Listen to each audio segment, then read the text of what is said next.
Welcome to The Truth About Ag.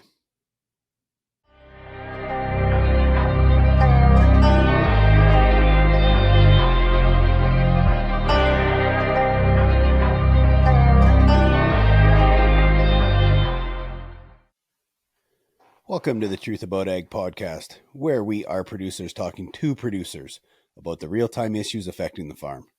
I am your host, Evan Schout. I'll be joined by my co-host, Christian Hebert, as well as many other producers and experts to talk day-to-day operations. We are broadcast over multiple social media platforms, so like, comment, share, subscribe, and ring the bell. Now sit back, grab your Yeti or your beer, because it's 5 o'clock somewhere. Thanks for listening. Welcome to the Truth About Ag podcast. I am your host, Evan Schout. I have on my right today, Christian Hebert again. So we're going to take this one a little bit political today, just because we just came out the budget here. So from two recovering accountants, don't expect us to get into the nuts and bolts, but give me your resounding opinion on our federal budget that came out this week. Pretty similar to past budgets in that nobody cares about agriculture. I'm not even sure it got talked about during the budget release, which is always disappointing when I don't know the exact stats, but agriculture and its peripherals are a fairly significant point on Canadian GDP, and it really even can't get a highlight. So kind of falls down the same topics of, when I was at COP28, feds don't mention it. In general, it's just a side cabinet that nobody cares about. Then, we can get into the weeds a little bit. Lots of the items that farmers and grower groups have been talking about for more interswitching when it comes to the railways. How do we deal with railway and port strikes? Because obviously that's a huge issue for a country that's pretty landlocked. There's always talk about how we can tweak BRM, and none of it really was mentioned. Little bit on let's hire a few more consultants to look at how to deal with labor issues at port, but that's it. So in other words, hire more public sector employees is kind of the drift on that one. Yeah, and I mean, you look at the trend. I think everyone saw the trend on that on Twitter, the increase in Canadian government employees and the number of Canadians per government employee as compared to the U.S. And I don't believe that's maybe a trend that works real well. So let's go a little bit into what I'm seeing most on Twitter, which is obviously the big one. And not just agriculture, but the capital gains increase from 50 to 66. Give me, I guess, your breakdown of A, how it affects you, if it does, and B, how do you see it affecting the multitude of agriculture, I guess? Yeah. So, I mean, my 100,000 foot view is capital gains tax at any percent just pisses me off, because all investments are made with after-tax money for anybody on earth. You get your money, whether that's through a T4 or through your business, you pay tax on it, and then you invest it, whether that be in stocks or land or real estate, etc. So the fact that there's capital gains tax at all actually fundamentally bothers me.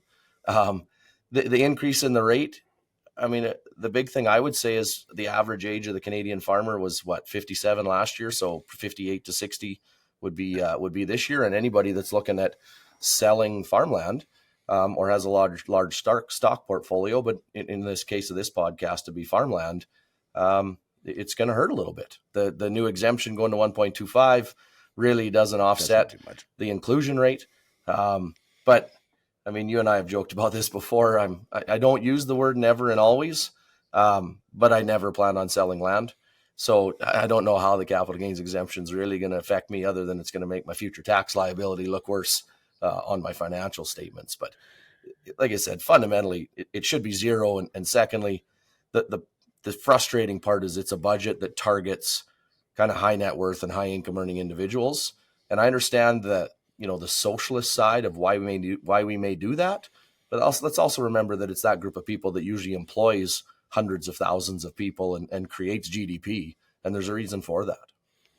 Well, and I think that's the part that's been forgotten, is the amount of investment that's going to start leaving Canada because of this. And I know there's a federal capital gains down in the U.S., but most of the states have a zero federal gains tax, which if I'm going to put my money somewhere, it's not going to be back into Canada. And that's what's not getting talked about, is why would a doctor stay here and put his money back into his own corp if it's going to get double taxed at the end, right? So that to me is probably the biggest one, is that not just agriculture, but just in general, we're going to see money leaving Canada at an exponential pace. And tie that into the amount of public sector workers we have now, it's leading down one path, and it's not a pretty path. Yeah, 100%. I mean, you have to be competitive on the global marketplace. I mean, let's look at agriculture. What do we want? We all say we need more value add. We need more investment in canola crush plants, flour mills, all that kind of stuff. Guess who's investing in that? People that are wealthy with a boatload of cash. And now we just said, we're going to tax you a little higher when you ever sell this asset compared to every other jurisdiction they might build it in. So most of these companies are operating on both sides of the border and around the world. They're just going to move it into the US, which is frustrating because then we're shipping commodities, not value add products. And value add products, in my mind, are an easy way to get a lot more money down to Farmgate. The actual part of the budget that I like the most that I've seen probably is the recognition that supposedly farmers today with the extra machinery expenses were price setters all of a sudden. So I guess we're holding out for $18 canola until somebody bites that one, eh? Yeah, I mean, I tell a story that I was at the Kanza launch. Someone asked me, how are we going to pay for carbon and sustainability? And I actually said right to Galen Weston, well, maybe we should just increase the price of groceries. Farmers and grocers should collude and just increase the price, and we'll pay for all this. And we all know how that's going to go over. It's not. It's in Senate hearings. It's in the government. And to think for 1 second that what farmers are paying for equipment is ending up in the price of groceries it's absurd. I mean, we're in a commodity-based market. So the fact it even got mentioned, and I know it goes in there and says the reason they're doing it is the right to repair legislation, et cetera, but some of the stuff they did on capital gains and the lack of investment in infrastructure and dealing with port and rail unions has way more effect on our cost of production than the right to repair. Not saying that isn't an important topic, and I'm glad they at least started down that path, but the fact that they said that we affect grocery prices is pretty unique. Yeah, and I think it ties back to your understanding that they just don't understand ag, or else don't care about ag. I mean, it's not front of mind. The other, well, I mean, I think you could if you want to take a real long-term view, continued budgets like this will reduce the amount of investment in agriculture. The less investment in agriculture is the less production or increase in production on an annual basis. So if they want to continue to see us increase production like we have over the past 50 years, you need to encourage investment. And currently, their long-term view and what they're doing is actually reducing investment. So kind of the funny part is 50 years from now, we can probably look back and say some of the last budgets have actually forced an increase in food prices, but it's because farmers aren't reinvesting, so they can't increase production. Well, and I mean, if their main goal, I mean, it seems like this is the government's goal is for environmental and sustainability. If they're reducing our production, they're actually increasing our carbon footprint per bushel, which goes against everything that they're trying to do on the other side. So it's almost a hypocrisy if you actually look at it. Well, I mean, I think we talk about it all the time, right? That our legacy statement, which is how we define sustainability, is leave the land, the financial statements, the community, and the industry in a better state. And right now, land is kind of our definition of environment. I would say that things have maybe swung way too far left, and that the only thing we talk about is the environment. And we need to understand that if there's no sustainable financial statements, it doesn't matter. If you're broke, you can't invest in anything. I don't care what the government says you need to invest in. And that really seems to be an issue right now, is that, everyone's just focused on what perfection or what this dream world should be, and not the money that needs to be invested to actually get there and innovate and use new technology. I mean, we invented zero-till in Saskatchewan in the late 80s because it was better for our land, which meets, the specs of what they want. But that was being innovative and investing in innovation. And we've really put handcuffs on that. Well, and I think what we found historically is that what we do and what's stronger economically for the farm usually ends up being stronger sustainability wise, because production goes up. So, I mean, it's not something that has to be against each other. It's not like we have to lose money to be sustainable. It's possible to hit both spectrums. Yeah, I mean, absolutely. It's in my best interest and all farmers' best interest to improve our land all the time. And if we're improving our land, we improve our financial statements. But I don't necessarily, that's the world that some of our consumers live in. I mean, I've told you this story. I haven't really said it publicly, but I got into a debate with an extremely smart individual in downtown Toronto, MBA, that she said, what do you feel is more risk? 50 years from now, climate has changed so much that your kids could die in a house fire, or inflation? makes your net worth zero. And I said, oh, there's absolutely no question. Inflation. At the way we're spending money, this budget again is what, a 38 to $40 billion deficit, 39 point something, I think. We've spent more money in the last 4 or 5 years than we have deficit wise than all the other prime ministers added together. There's a real possibility that we're the next Venezuela. Or, I got good buddies in Argentina where inflation's 100%. Like, your net worth drives down every day. Doesn't matter if you just own a house or you own land. So I said, there's no question. That's what I'm worried about. And she looked at me like I had lost my mind. Climate change was going to burn my house down, so it didn't matter what my house was worth. That's a problem. Well, and we talked about it on the cross of housing versus being able to afford food, right? Which one do you want? Which way do you want interest rates to go? Because if they go one way, we can't afford to eat, and if they go the other way, the housing probably crashes. So it's the same hypothetical question that there's no good answer to, but we both know we're going to be scrounging for food before we give a crap about our house. Yeah, and I think that's our issue, period, in politics and in most decisions we're having to make in the world right now, is it just feels like we're having to pick between the two least awful options, right? Like, you have to pick whether you can have a good house or you can afford enough food. That's a shitty decision to have to make. It's least awful. And I think in a lot of cases, that's the way a lot of people feel going to the polls in both Canada and the US the last couple elections, is like, we just want to be excited. We want to be excited about who's running our country. We want to be excited about the future of our country and that we can give our kids a better life than we had. And I think right now, everybody's looking for that thing in person to be excited about. Okay, I want to pull us out of that because I don't want to go too far down the rabbit hole on that one. Yep. So I got a video here I'm going to show, and I know some are listening on Spotify and some of the others, but I'm going to show the new John Deere campaign, I think, because A, that's obviously we're green, but B, I'm quite proud of what they're actually putting out there and how they're enticing people to actually get involved in agriculture and, the influencer side. So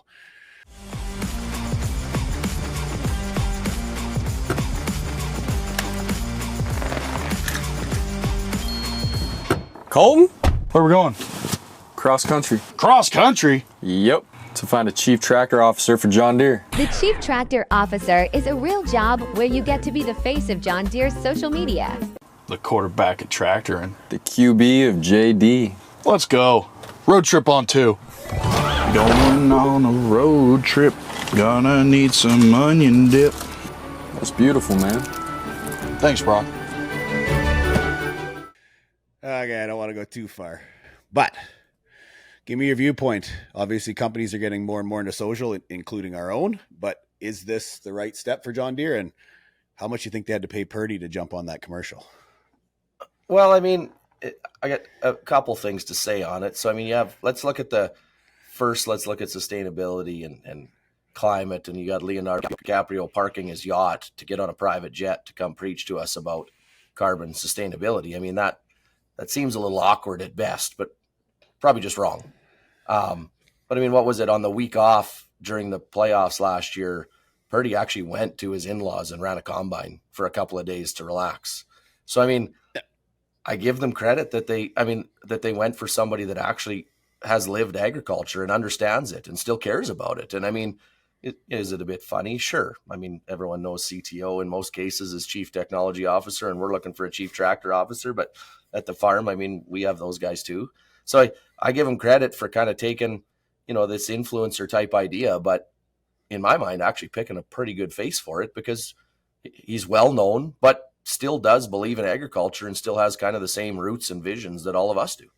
Yeah. And I think we've said this time and time again is we need to start lobbying the same as we're being lobbied against. And as you mentioned, the Leonardo DiCaprios, the celebrities of the world that have no problem coming out on stage and telling us what we're doing wrong. It's kind of nice to see not only an agriculture company the size of John Deere, but an individual such as Brock Purdy, who's pretty well known after the last few years in football and is about to sign a monumental contract, actually come out and show. And as you said, he ran the tractor in his time off on his rookie contract when I know he didn't need to. So, there's some ties there that he actually does believe in this. Yeah, the only thing better would have been if Travis Kelce grew up on a farm, because then we could get all the Swifties to look too, right? But yeah, I completely agree, and and I've been pretty lucky. I got to meet the individual that does a lot of work on, might even completely head up John Deere Social. I don't exactly know what level she's at, but she's a smart individual and doesn't want it to be salesy. Wants it to be a lot more real. And it wouldn't surprise me that she had a lot to do with, the Brock Purdy idea and making it real, even though he is a celebrity. At heart, he is a farmer.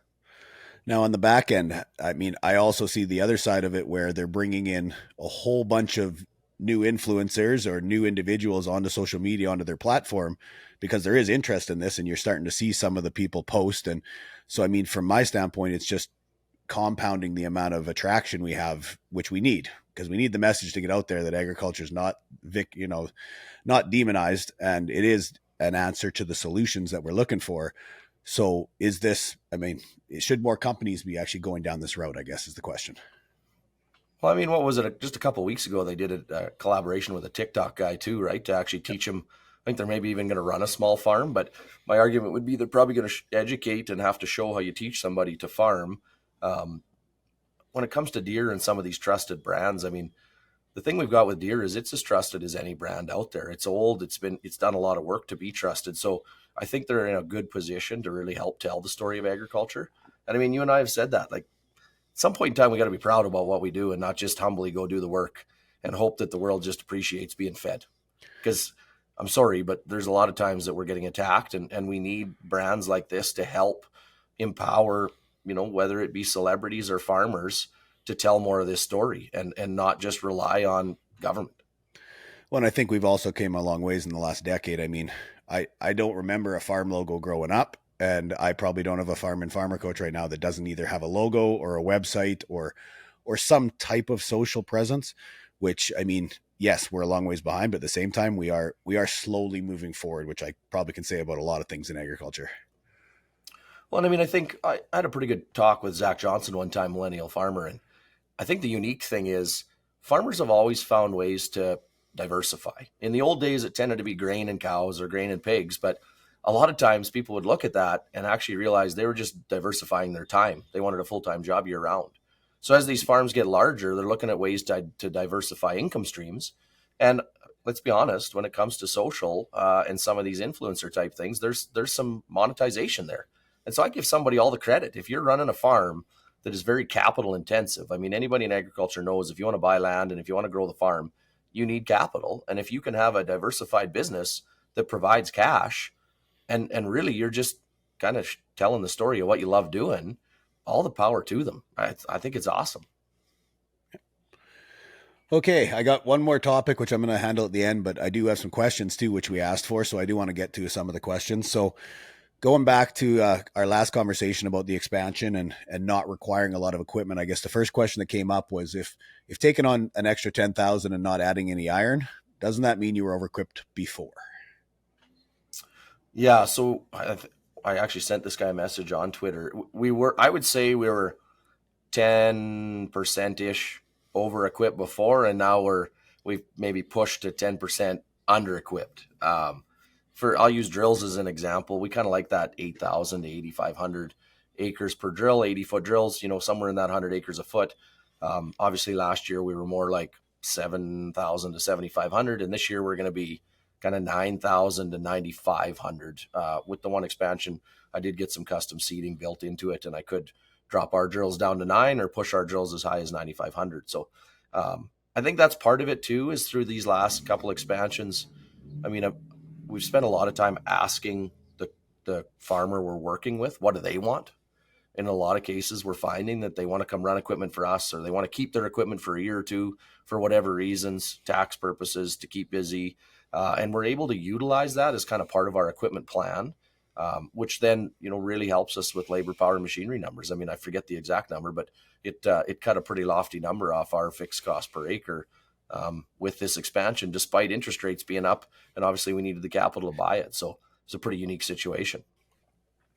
Yeah. And I think it was somewhere around that $40 an acre drop. So obviously it does make a huge difference.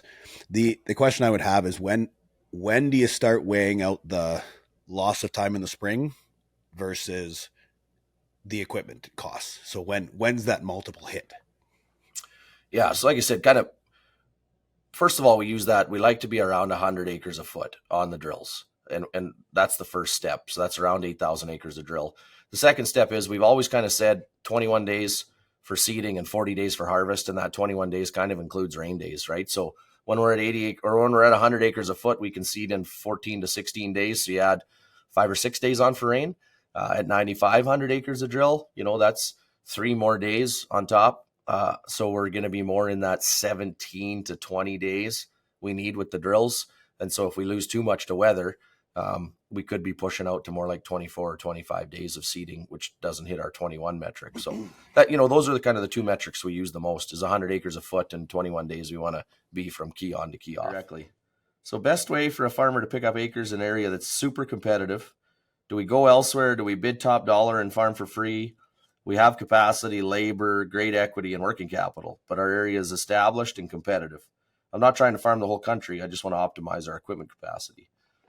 So, I think a ton of people could relate to this. To be honest, you could probably come down even around us and ask 10 neighbors, and they would ask you the exact same question. 5 of them would probably even say it's hard because lots of people just go ask Christian when they decide to quit instead of coming to us. So, I think there's a couple options. The first one you brought up is, should we go to a different area? And, what I kind of always like to say is that I'm stealing this line from Dean Klippenstein, a friend and mentor of mine, was that most farms are homesteaded because that's where the donkey ran out of water, right? Our ancestors got off the train, threw their stuff on the back of the donkey, and when it ran out of water and died, that's where the farm was. Now, that's fair enough back then. There was not a lot of competition. But in today's world, if you were going to build a new hotel, you would not put it in a city that already has way too many hotels per capita. You'd try to go somewhere where there's less competition.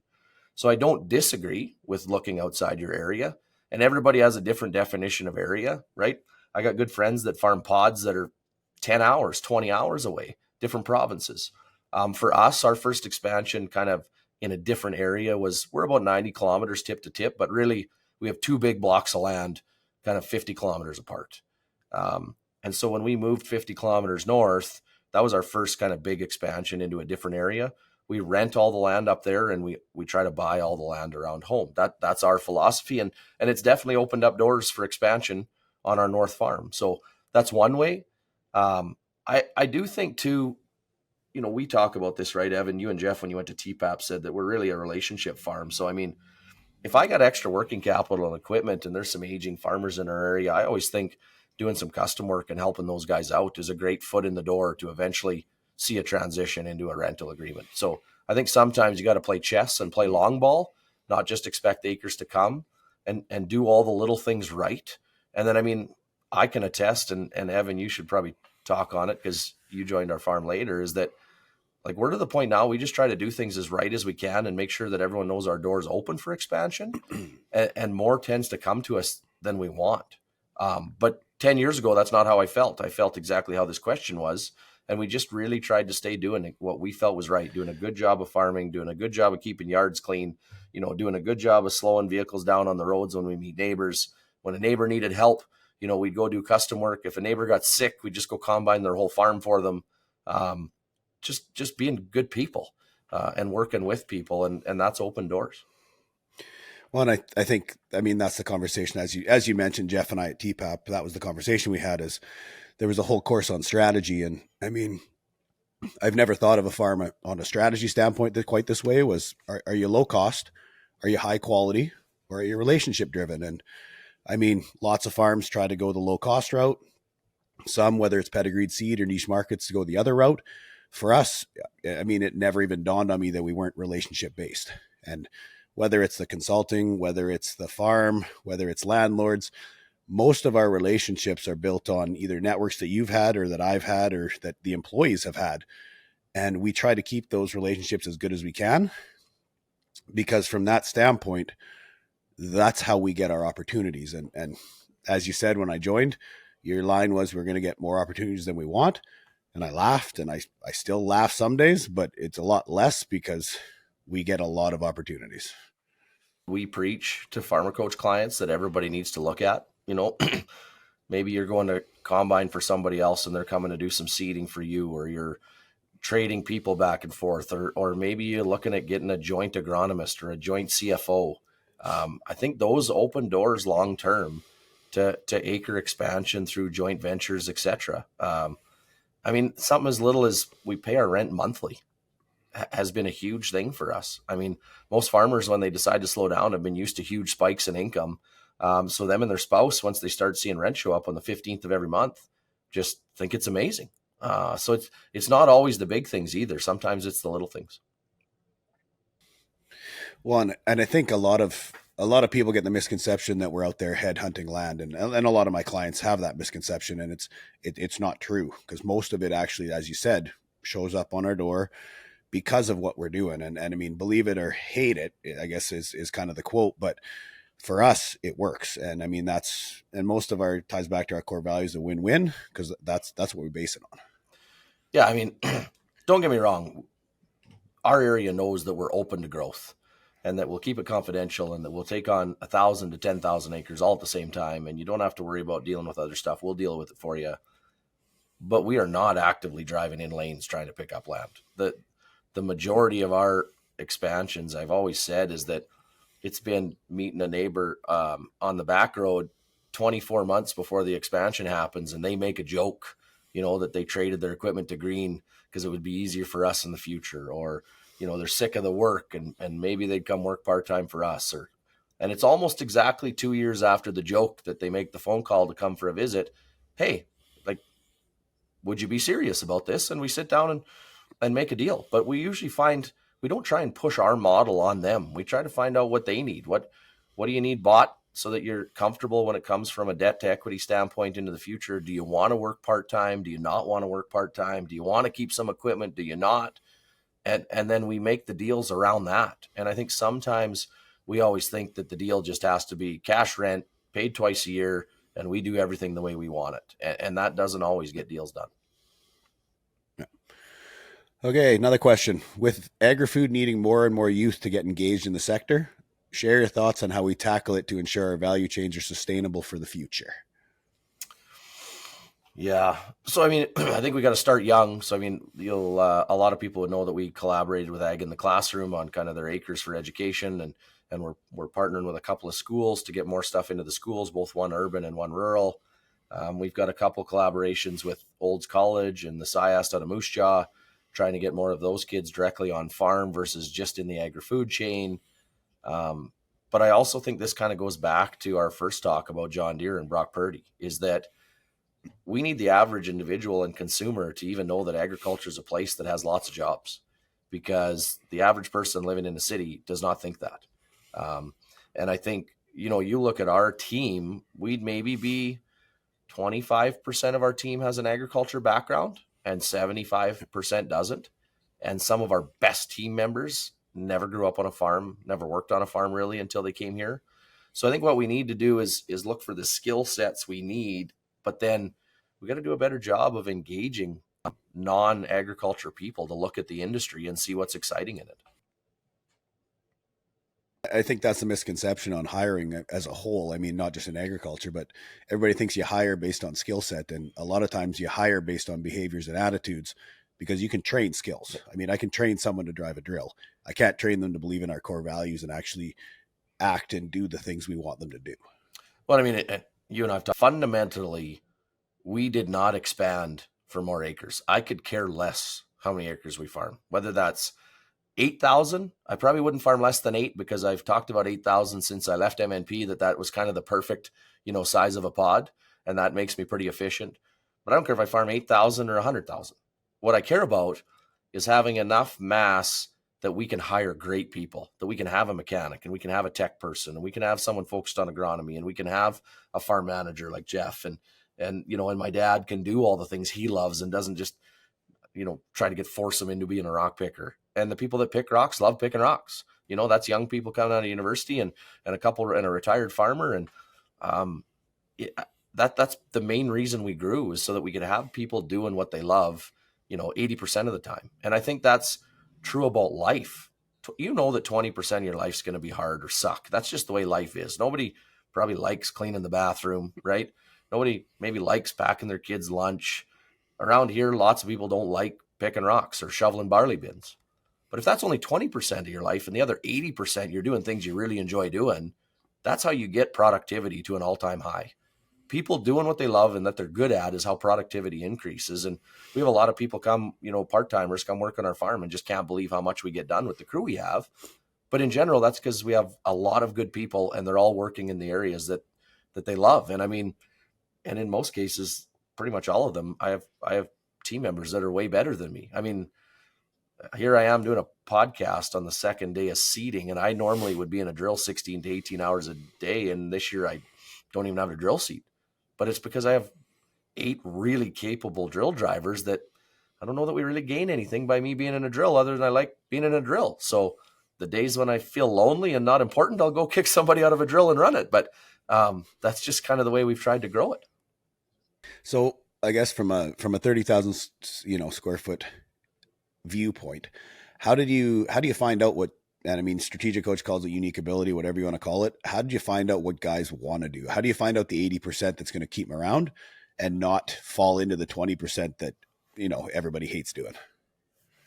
Well, I mean, couple things. The first is we've done a pretty simple exercise a few times, call it the ABC exercise, where you sort the tasks that you do in a week, a month, and in a year into A, B, and C. And, A are those tasks that you just don't really like. In a perfect world, you wouldn't do them at all, but you understand they're part of life. B are those tasks that pretty good. And as long as I'm getting paid for them at my job, I'll do them. And C are the tasks that, like, I love these. I'd almost do them for free. That's how much I love them. But since you pay me, that's even better. And the more I could do of these, the happier I'm going to be.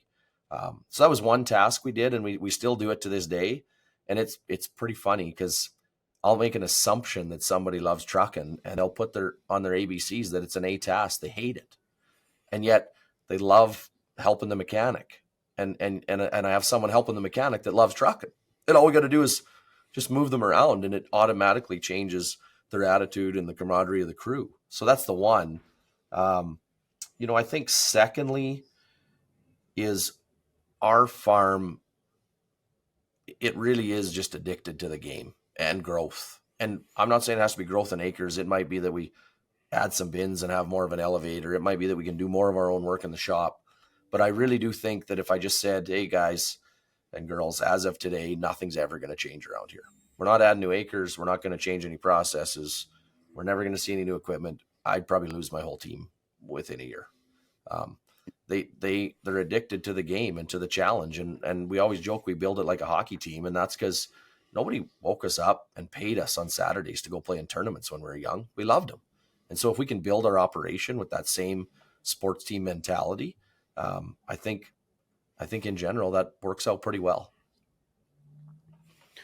Okay, I want to end with the gifts program, because obviously I've seen it on Twitter the last week and a half, 2 weeks. I know you've been sharing, and I know others have been throwing it out there. So give me a little bit of background on, tell the audience what gifts is, and I'm going to bring it up on screen. And sorry for those that are listening, but we'll try to read along on some of the stats that are coming out of these.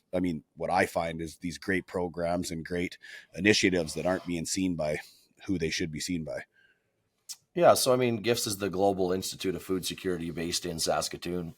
It's got a great team. It's funded by a number of different areas. It's a P3 partnership, and it partnered with another group of academics to come out with a report on Saskatchewan sustainability and Canadian sustainability. You'll pull the exact stats up, but more or less it says that when it comes to agriculture commodities, we are leading the world. Saskatchewan specifically, but then Canada as well. There's parts of Australia that can give us a run for our money, but we basically have the lowest carbon emissions per metric ton of output of anywhere in the world. And the reason we kind of shared it and I wrote a blog on it is it just frustrates me that reports that are super positive and something Canada should be proud of, not just agriculture. Like in my mind, this report should be front and center, CBC, Globe and Mail, the ag minister, but to be honest, even the PMO's office. And it hasn't got piss all for federal airtime, right? We can hear about all the things farmers are doing wrong on those media outlets, but we can't hear about this. So yeah, we shared it. We shared it globally. A lot of other people have followed, and I give the Global Institute of Food Security a lot of credit. They have a lot of international ties and contracts, and they just do a lot of neat stuff. But I think this is one of the better things they've ever put out. And it's something Canadian farms need to be proud of, and specifically Saskatchewan farms. So before I go into it, I guess I got one question on my end is when this got presented, I mean, you did it over in Dubai. What was the take from the other countries? Like what was their opinion? I mean, we obviously know what the Canadian government thought of it because we don't see it anywhere, but what was the world government's viewpoint of this kind of statistics? Well, I mean, the unique thing is they're like, how can we buy more stuff from Saskatchewan? Right? Because I mean, if you're a climate realist, you care about global emissions. So arguably, we should sell more commodities to the world than ever in history until we help teach and educate the world to do things the way we do it in Saskatchewan and in Canada. That's not really the way we went about it, but that was the general feel from a lot of the companies and a lot of the countries that were at COP28. And they had never even considered that our carbon intensity was this low compared to most areas in the world. Yeah, so I mean, everybody talks about no-till. I mean, that's the low-hanging fruit. So I mean, the first page of this initiative, I mean, identifies not just no and minimal tills, but obviously the adoption of herbicide-tolerant canola, variable rate application of fertilizer, robust crop rotation system, the production of nitrogen-fixing pulse crops in Saskatchewan, being a leader in production and research of pulses, lentils, dry peas, and chickpeas. I mean, they're going into detail of the things that we're doing that many other countries are. And then you keep going down the program and all it is statistics after statistic of crop after crop of what we're doing from an emission standpoint versus the rest of the world. And we're leading. And like I said, it blows my mind that this isn't being picked up by anybody. Because I mean, other than a few farmers on Twitter and the GIFts program itself, I haven't seen this outside of our own circles. Yeah, I mean, I don't even know what else to say. Like I say, it's the reason we wrote a blog and shared on it because it pissed me off so much that this report got released at COP28 and the feds didn't even talk about it. But let's be honest, it's not just feds. Why isn't it every company involved in agriculture sharing it, right? Like that, we should be pushing this everywhere and using clips of this everywhere. But it's not even just this. I mean, in our last little while on social, we've just been sharing based on the bushels of wheat we grow. Here's how many loaves of bread and sandwiches it turns into. And the bushels of barley we grow. Here's how much beer it turns into. Like, I think sometimes we really just need to get down to the basics of what kind of food our farms are producing for the world so that everybody understands how many people we really are feeding, right? And I understand that's not the only reason we do it. We have to make money to do it too. But there aren't many industries that can actually say that our end product feeds the world and keeps them alive. And so we need to sometimes break it down to basics. And when it comes to these stats out of GIFts, that's the basic stats we need to be using when we're talking about sustainability and carbon with everybody around the world. Because a lot of things that we just think is normal practice globally is not normal practice. But as I said, you know, Canada tends to be pretty humble, one. And number two, we tend to focus on who we want to see fail next, not who we're happy that's successful. And I think those two traits are honestly kicking us in our own ass right now when the world's looking for leaders. Well, and I mean, the problem is that this ties to every farm in Canada, not just Saskatchewan, but Canada as well. Because I mean, the stats, even for the Canadian farms as a whole, are considerably better than the other countries. But as you said, we're so segregated in agriculture that it never goes anywhere, right? Yeah, that's the thing, right? I mean, it's stats like this that why don't we have Q codes on everything you buy in the grocery store that takes it back to this kind of a stat, right? Like we got Q codes for stories and social media influencers, but we don't on the actual information that we should get to consumers. So I think we've talked a long time that I think agriculture's done a pretty piss poor job of marketing, right? We should have chose a few different names. We maybe should have a minister of food instead of a minister of agriculture so that the rest of the world even cares about it and voters. But even about this kind of stuff, probably time that we have a bit of a marketing overview on how we're going to move agriculture forward. So you mean we start explaining that the meat doesn't just come from Safeway is what we're saying? Yeah, exactly. Safeway doesn't just have its own mini farm in the back room growing, loaves of bread and steaks. Okay. Anything else you want to add before we close this off? No, as I said, we got to the field here yesterday, so I'm good to go back to the field whenever. All right. And that is The Truth About Ag. Thanks for joining us. The Truth About Ag podcast is a proud member of the Hebert Group, which includes Hebert Grain Ventures, Maverick Ag, and Farmer Coach. We appreciate the support. Lastly, please like, comment, share, subscribe, and ring the bell. And if you have questions for a future podcast, please leave in the comments below. Thanks for listening.